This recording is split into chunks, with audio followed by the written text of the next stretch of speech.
a little bit more on literary magazines, submitting to them, the process, getting published, so on and so forth. So my teacher told me that she normally will submit to 10 different literary magazines at a time. Now, it takes time to get exception and rejection letters. Some magazines will actually let you know the time period they respond in.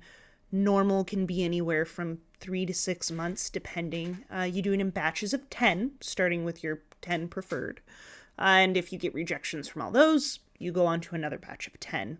Now, it's normal to see between a $1 and $3 submission fee. You are essentially paying someone to read your work. And certain submissions that you apply for will give you feedback if they do not accept your work.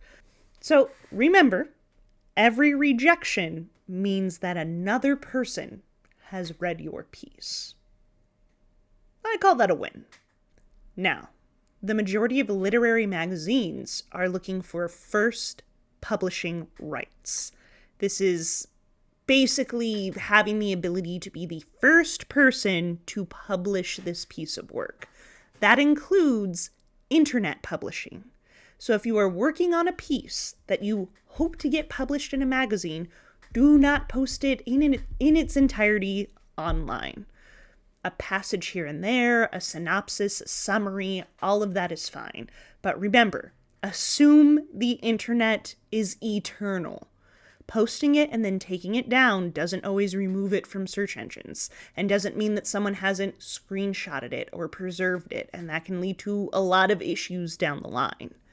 Now, a cool thing about literary magazines, for short story and poem collections in general, is that while you are submitting something with first publication rights, often when you go to an official publisher trying to get your own book, it is normal to have things that have been published in literary magazines before. Basically, you're offering to the publisher second publishing rights and usually some new material on top of that. So in a collection of poems that you are trying to get officially published, you may have 70% that have already been accepted to literary magazines, that already have reviews and followings, so on and so forth, and 30% new content. That way the publisher has something interesting and has a stake in the work that you're giving them, which makes so much sense. It's wild. I honestly didn't even know that literary magazines were a thing before taking this class. So, hey, score 1 for education.